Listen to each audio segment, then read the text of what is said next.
Hello and welcome to our first combo class here. We're going to be discussing hands and wrists and how to protect them and strengthen them for your practice. I'm Maya, and one of the reasons why we chose to do a quick workshop on hands and wrists is because a lot of us in yoga feel a lot of pain when we're in hand-based poses like table or downward facing dog, or even if you move forward through chaturanga or hand balances. You really need to make sure that your hands are doing their job so that you don't develop an injury. Yeah, so most of our daily lives are not spent in positions where our hands are weight bearing and the way that our feet are. So when we move onto our mat for our practice, we are using our hands in a lot of really different ways. They become more like the feet. And so in this practice, we hope to bring to light some considerations and some more awareness for you on how to use your hands somewhat like feet on your mat in order to protect them and build more strength and awareness in that area of your practice. And as we do that, we'll also understand what causes pain in our hands. We'll be able to, in doing some of the practices in conjunction with your regular yoga practice, build some endurance and build muscle so that you can move forward in your practice safely and with ease. As we move through this mini workshop video, we will be doing some non-weight bearing movements to build awareness and range of motion. And then we will be also doing some weight-bearing actions and poses in order to work with that foundation and awareness on that foundation underneath the hands, as well as building strength. So feel free to explore in your experience of the movements and poses that we offer.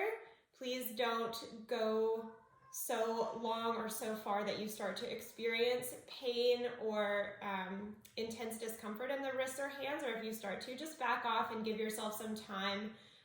This workshop isn't meant to be an all-encompassing practice of any kind. It's more of some offerings that you can bring into your practice to develop that strength and range of motion.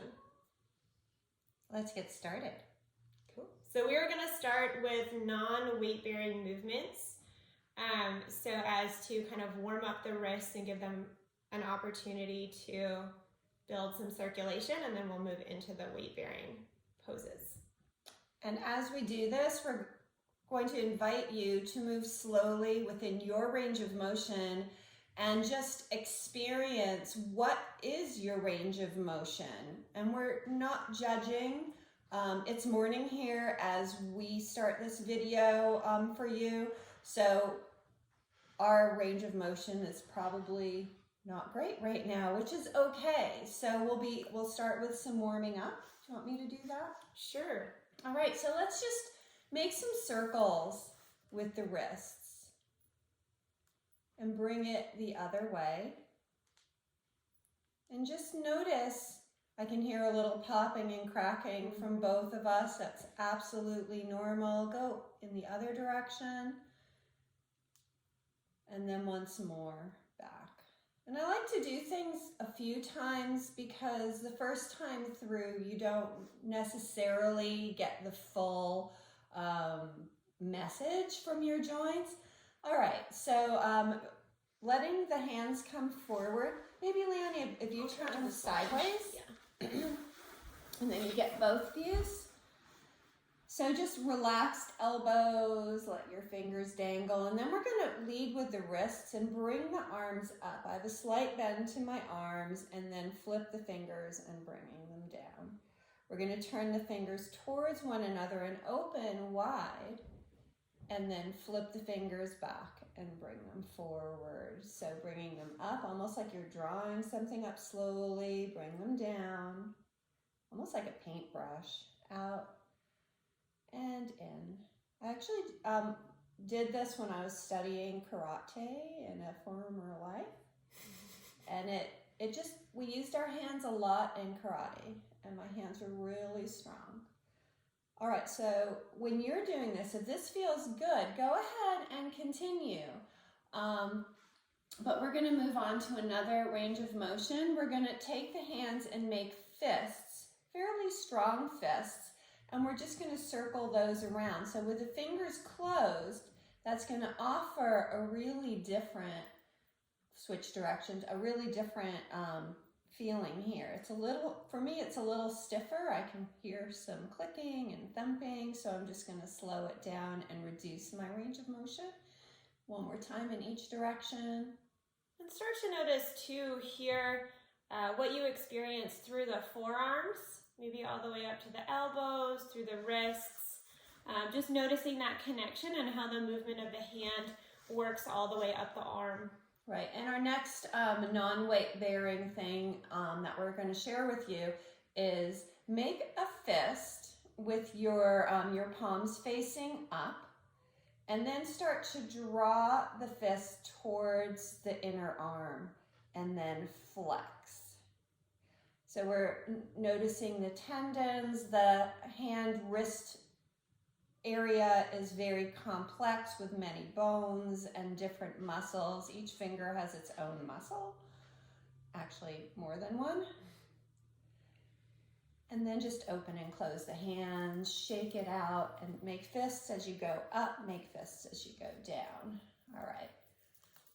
And then just take a moment, maybe close the eyes, take a couple of breaths, and just check in so far with your hands, with your wrists, with your forearms. And just notice what your personal experience is there as far as sensation goes. Yeah, always checking back in every few movements. Bringing that awareness into the hands and into the wrist. All right. So we're going to move into a couple of weight-bearing poses. And again, just go at your own pace, be mindful of your body and your own experience, knowing that at any time you are more than welcome to rest. So before we really get into our weight-bearing poses, we want to go through a short discussion on how to think about the hands once they're placed on the mat. And there are a few ways to consider the hands as feet. Which is what we'll be doing once we put them on the mat, because they are becoming our foundation. So when you think about the foot has an arch, which is supportive. So our hands also have arches, but they have a couple of different arches. So oftentimes we think about the arch as being the center part of the palm. We bring the weight into the points where the fingers meet the hand and around through the base of the palm, the heel of the palm. But another way to consider the hand as a foot is to think about your arch here. There's a little indent where the hand meets the wrist. So depending on the pose, I've found that both of these, for my practice personally, are valid, just depending on where the weight of my body is centered over my hands and what I'm trying to gain out of that.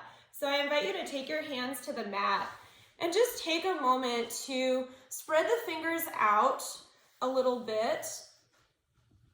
And then start to think about the center of your palm as the arch of your foot. Think about a slight gentle lift underneath the center of your palm. Press the weight down through the fingertips and through the knuckles of the hands. Right.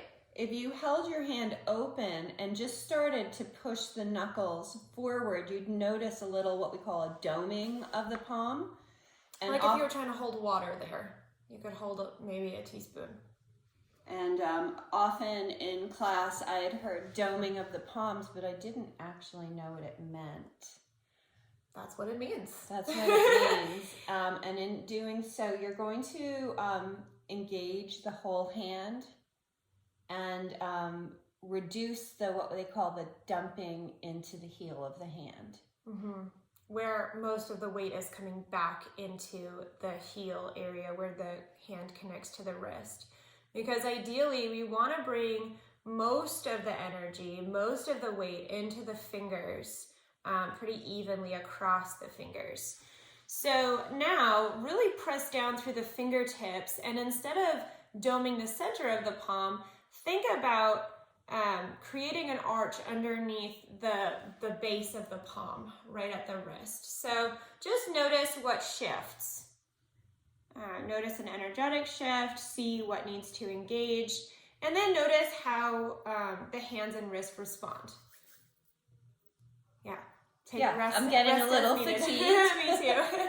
So yeah, there's a lot of energy into the hands. This is a great way to just gently release. My hands are totally relaxed here. And this feels really nice to release from that flexion. So then we'll bring the weight back into the hands when you're ready. Take your time.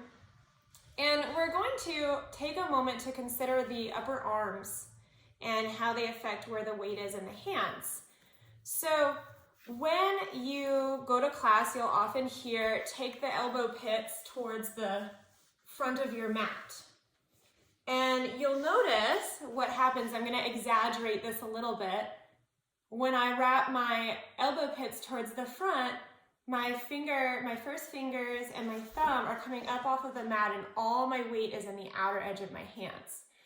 So then the trick here is to try and keep the elbows sort of facing forward. They don't have to face forward. Everybody has different anatomy, but wrapping in that direction, and then maintaining that connection under the finger and thumb. And you'll hear this a lot around working into downward dog because there's a lot to think about in that pose, and oftentimes the forefinger and thumb will start to lift. So working on maintaining that connection is really important for the health of your wrists and your hands. Cool. Right, and feel free when you have your hands down, just gonna come over here, to play with that a little bit. Like you could see that my hands lift up as I roll my elbow pits. I call it the eye of the elbow, but forward. I'd never heard elbow pits before you. Oh, it's like a knee pit. Armpit. Yeah, I get it. But take a moment just to notice how stability changes and how muscle engagement changes. Just like when we are directed into standing mountain pose, we spend sometimes an awful lot of time on our feet. And when we're in table pose, there isn't a lot of instruction for your hands. So generally, that's why we're doing this. Yes, because the hands are sometimes the feet. Yes. So Liana, do you want to lead me through some of the weight-bearing practices? Yeah, so we're going to start with a moving pose that brings some weight into the hands, but is generally pretty gentle, and one of my favorite ways to begin practice. So we'll start in tabletop, again, finding that foundation, spreading the fingers comfortably wide from each other, and finding that balance underneath the hands where the energy is in the fingers and the knuckles. And then we're just going to start to draw circles with the body around the hands. And you can start this movement real small and start to grow it bigger. You can keep it small, you can keep it big. And I like to think about drawing a circle on the floor with my nose. You can think about drawing a circle with the whole body or whatever visualization helps you. And notice what happens in the hands and what happens in the wrists. We'll start to reverse direction. You can make these circles very large if you bring the hips all the way back and bring the nose way forward of the hands, or you can keep them small. Notice how your wrists respond and listen to what your body needs. And also notice the finger pads and those pads on the palm where the fingers come into the palm. All right, let's slow it down, finding stillness. If you want to rest in child's pose, that's great. I like to take the hands by my sides with the palms facing up, and just kind of relax there. You can do this from child's pose, kind of winging the elbows a little bit, just to bring some relief into the hands. Since they've been this way, we take them this way to relax. So just take a moment for yourself, and then we'll go into the next weight-bearing pose with blocks. So if you have blocks or books or a tabletop works really well. Really any flat surface will be fine. We're going to be coming into tabletop pose, or you can even come in from hero, just sitting back and leaning into your block. But I'm going to have you take the block and bring your hand onto it, but not the base of your palm. So as you settle your hand down, put some weight into it. Right. The fingers are a little bit wide, the thumb is on the block, and you're starting to press down, and then you're going to come forward. And if you've chosen to be in tabletop, what you want to do is engage the fingers, engage the finger pads where they come into the palm, and press into your mat. So notice Leon is not collapsing the heel of her hand. Excuse me. We are pressing into the fronts of our hands and feeling the energy, and just come into stillness and notice each finger individually, and then notice the hand as a whole. And it's okay if the wrist, the heel of the hand drops a little bit, but be mindful if it does, and take a break anytime that you want. This is strong. You might be feeling it through the arm into the shoulder. Try to relax your shoulders, neck, and jaw. And take another breath or two. I feel this one very strongly through the wrists. So I've scooched myself back a little bit to decrease this angle.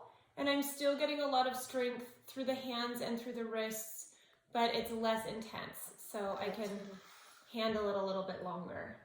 So I'm going to release. I was feeling it through my forearm, my fingers. I actually like it. It's a mindful meditation, so to speak, on my hands, because the weight bearing really shifted, and it was automatic. I didn't think about it, but I noticed it, and then I could really shift. And that could indicate some weakness. I have a trigger finger. You can look that up. It's just something that happens. And that finger kept saying, I'm done. So it was pretty cute. It was fun. I like that sort of thing. Yeah, it's a good experiment to see, what's going on in your hands, what's going on in all those little muscles and bones, and just an, exploration of building that communication with your hands. Yeah, and that's what our intention is. And do you want to describe the last weight-bearing one that we have to offer to us? After we finish the weight-bearing postures, this will be the last one. We're going to do a couple of ideas for propping and modifying in your practice. And this is actually kind of a twofer in that way, where it can, once you build up the strength and connection with it, if it works for you, you can use it as a modification to protect the wrists. But it's also really a great practice for building strength. So it's really just tenting the fingers, and we talked about doming the palm earlier, and you're going to bring that energy up even higher, kind of like little octopus hands. Like you think about an octopus, they've got that kind of suction tent underneath all their tentacles. So we're going to bring all of the energy up into the hand and the wrist, and then we build the strength in the fingers. So you can start just hanging out in tabletop for a couple breaths at a time. See if this feels okay for you, and notice how everything responds. And then when you start to build more strength here, if you'd like to start to use this more in your practice, You can flow through like a modified cat-cow where you round all the way back, giving a little relief to the hands. And then as you inhale, you might come all the way forward to a high cobra where there's much more weight into the hands. And then back, and you can stay on the knees or you can work this in plank. It's a nice way to modify, but also build a lot of strength through the hands without bringing a lot of that focus into the wrists. So it takes it out of the wrists and brings it into the hands more so. And that's something I use quite a bit since my wrists are somewhat difficult to work with in my practice. It's taken a long time to build up a connection that is functional. Cool. Yep. Other places that you can, if you want to do a practice on your own or incorporate it into another offered practice, you can work the wrists in tabletop, sunbird. I've even seen people do it in downward facing dog. I have not personally experienced that. Fingertips. Yeah. Not the block one because it can be a little slidey. Yeah. But working on fingertips, I like coming into like a half plank and maybe even half sunbird here with my leg extended, and then try to even out the weight, even press the mat away. So have fun with that. Yeah, all right. Right. And so we're going to conclude this workshop video with a few ways to work with wrist pain or hand discomfort in your practice. Of course, if you have any medical issues with your hands and wrists, please only do what your doctor has cleared you to do. But these are some things that we like to work with simple props in your practice and simple modifications to help alleviate and help build awareness of the wrists. So our first modification is to take your mat and just draw it forward, and then you have 3 layers of mat, and when you put the heel of your hand on it, you notice that this has a greater angle and there's far less pressure on my wrist. So, when I do decide to go forward in my circles and back, I don't have that really deep wrist flexion here because maybe that's where the problem is. It's in flexion. So that's one great hack. They do sell wedges and little mounds that you can put on your mat, but I'm not really good at they're never where I want them. So, but I know a lot of people who are really good at placing their props. I'm just not one of them. Like I said, I use the fingertips a lot, and another modification there just with the hands. And again, this is for wrist discomfort more so than hand, because it is going to bring a lot of the attention into the hand, but it's going to completely take out that angle in the wrist. So another way to work is just from your fists, and you may find that you want to blanket under the hands when you work from here, because this is a lot of pressure on the fingers. And personally for me, I have to take a break after spending any time on my hands, but I'll often do that for things like the sunbird balance, where the weight is in one hand because that's too much for my wrist for a period of time. So I work from the fists or from the fingertips, and I'll switch through all 3 just to change up the angle in any given practice. And a homemade prop, if you're able to do this, I had a really old mat and I cut it into wedges. So you can, I actually use these for my knees most of the time, sliding them on top of my mat, but you can roll that piece of mat up for your hands, or here just make a roll. And then you have that. You can actually duct tape or glue this so that it is a prop that you can roll up in your mat for travel. Super easy if you have the ability to Cut a mat up. Cut a mat up. They also make really good You could probably mouse use pads. a towel. You can use a For towel. that too, like a towel, because it doesn't have a lot of give as opposed to like a blanket or something softer, but Right. a good medium-sized towel, roll it up, and that will give you a really nice support and will also be very grippy. Yeah, I used to have these in my studio, so All good. yeah. So hopefully you found something that you can use from this mini workshop on hands and wrists, and that whatever you could take from the practice here will help move your practice into another dimension, maybe. Yeah, absolutely. Play around with what we have to offer. Feel free to ask questions. We love questions. Helps us know what you need from us to support your practice and find better health and stronger awareness in your world. Yeah. So let's take a seat and just find comfort in the seat. Close the eyes, let the hands rest where they will, and begin to clear the mind.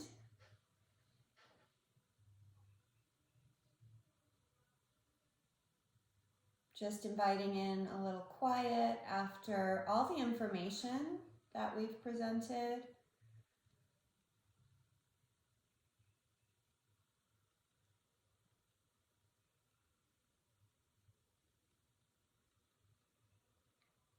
And as your mind starts to come back to the room that you're sitting in, the place that you are, notice if any ideas or questions come into your mind, or any little gems that you got from the last